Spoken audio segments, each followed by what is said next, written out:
Hello. So I'm Asavari, and this is probably my 10th attempt at doing a book review. I've always wanted to do these ever since last year when I started reading and documenting all the books that I read.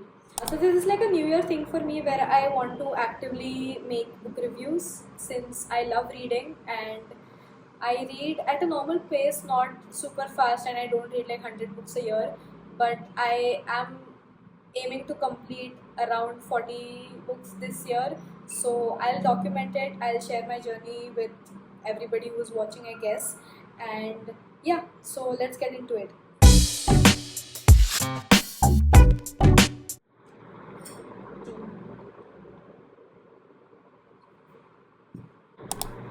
Okay, also as a side note, I aim to make these videos and do book reviews for every 2 or 3 books that I read because I don't want there to be too much of a time gap between when I complete the book and when I review it.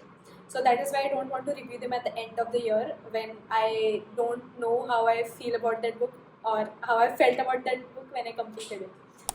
Okay, so this first book is a pretty famous book. So if you are on Instagram or on BookTok or you like to watch people give out recommendations, I'm pretty sure you've heard about this or seen its cover somewhere. Um, this is the roughest draft, as you can see. So before I dive into my feelings about this book, I just want to tell you guys that I'm not an avid reader of romance in general. I don't enjoy romance that much. The genre itself does not appeal to me, and I know that it is different for different people. Most of the girls do enjoy romance. I'm not one of them. But if you are one of them, then feel free to not take my review too seriously because I'm always biased against romance. Um, I love mystery, thriller, psychological thrillers, time travel, sci-fi, that kind of genre. So those kind of books do appeal to me a lot more than romance. So keep that in mind. Take my reviews with a grain of salt, if you will.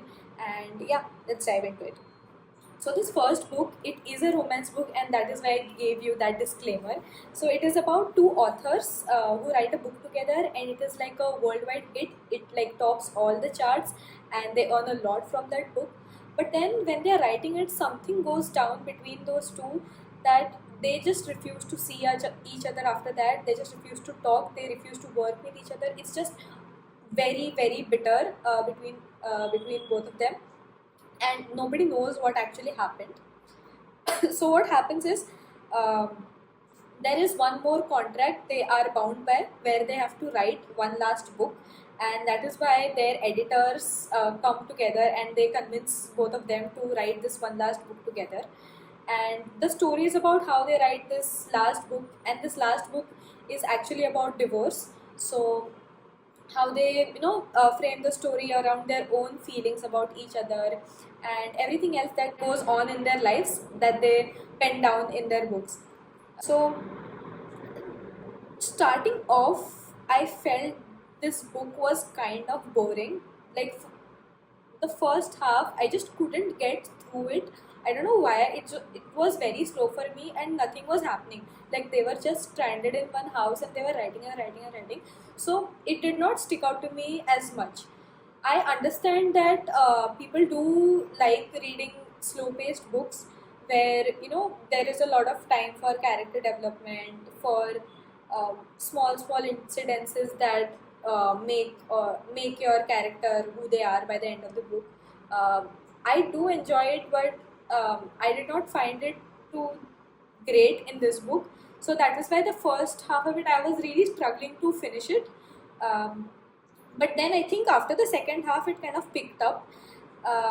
The story started getting interesting and fast paced because both of their love interests came into picture. So it kind of took pace, and like things started to happen. We kind of get a glimpse into their past, glimpse into what happened 4 years ago when they wrote the first book. So yeah, so that was interesting. And I think the best part about this book is that it is written from a perspective of two authors. So the language which is used is very refined and very it is very pleasing to read. You just like some sentences you read and you're just like, damn, that was deep. Like I should underline it, I should like highlight it, something like that. So I really enjoyed reading those small bits where it kind of really touched my heart. Oh, like, oh my god, this is like a great saying, this is like a great way to convey messages. So I found that was a very big plus for this book. All in all, I think the climax was great. It was not unexpected, of course, but it was not it was not too boring, it was not too bland. There was a good storyline to it, there was a good ring to it, and yeah, I think I enjoyed it, this book, towards the end a lot. And that is why for me the rating for this book would be like a 3.8 to 4 out of 5, I think. Because even though I did not enjoy the start, the end is what that matters. Because you know, by the end you're like picking up, you're turning pages, you're on the edge of the seat, like what happened. That happened for me, and that was great. And so this book was kind of like a 4 star for me. I would definitely recommend it, and to all the romance readers out there, yes, this is for you. Okay, thank you. Whew. On to the next book. So the second book is again out of my general style of reading, but I do enjoy this style a lot. I think I've read a few books in this style, and this genre is called historical fiction. Drum roll, please. I think this is the best book to start off any historical fiction book, because none other than Palace of Illusions by Chitra Banerjee. So this is a very famous book. I think it was famous back in 2015-ish, because it was published in 2008. So this book is basically the epic Mahabharat from Panchali's perspective, which is a very unconventional and very fun way to do it. The author has definitely done an excellent job writing this book. This is actually my second time reading this book. The first time that I read it, I think I was too young to understand most of it, and I was just like, I don't like this character, I don't like this character. But now that I've read it, I feel like all the characters are so well written in this book, and you kind of know and you can grasp the essences of all the characters of the great epic Mahabharata, even Krishna, even Yudhishthir, all the Pandavas and the Kauravas, and of course Draupadi and Karna. So yeah, so this is like a historical fiction that is written, but it covers all the backstories. You would think that since it is from Draupadi's perspective, it only covers the parts of her life. That is kind of true, but it is not like it does not tell us about the other backstories that happen. Where Draupadi was not a part. She also tells us those in forms of dreams, or in forms of somebody else telling her the story, or something like that. And I think that is a very great way to connect the epic as a whole. And by the end of it, you're just feeling so complete, because Mahabharata as an epic is a very amazing story. Every small element, every backstory is intricate, and it all comes together. It all ties down to the great war of Kurukshetra that went down from the time of Draupadi's birth till the time she is married to her 5 husbands, till the time she loses her palace, till the time of her Vastraharan, all the way to Kurukshetra till the time of her death.